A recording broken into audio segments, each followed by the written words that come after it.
আজ জ্ঞান এবং বিদ্যা বিদ্যা এবং জ্ঞানের দেবী সরস্বতীর পূজার যে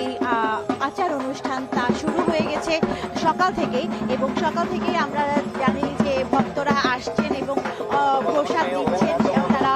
এবং আপনি জানেন যে রাজধানী ঢাকার সবচেয়ে বেশি জমজমাট আয়োজন হয়ে থাকে ঢাকা বিশ্ববিদ্যালয়ের জগন্নাথ হল প্রাঙ্গণে, যেখানে বিশ্ববিদ্যালয়ের বিভিন্ন বিভাগের শিক্ষার্থীরা বিভিন্ন বিভাগ থেকে পূজার মণ্ডপের আয়োজন করেন এবং নিজস্ব, এবং আপনাদেরকে দেখাতে চাচ্ছি সচরাচর আমরা দেখি পুজো করে পুরোহিতেরা, এবং পুরোহিতরা বিশেষ করে পুরুষ হয়ে থাকে। তবে এবার আমরা গণযোগাযোগ এবং সাংবাদিকতা সোশ্যোলজি যে বিভাগ আছে সমাজ বিজ্ঞান বিভাগ, সেখান থেকে আমরা দেখছি যে নারী পুরোহিত পূজার আচার অনুষ্ঠানাদি পালন করছেন। এবং গণেশায় নমঃ একদন্তং মহাকায়ং লম্বোদর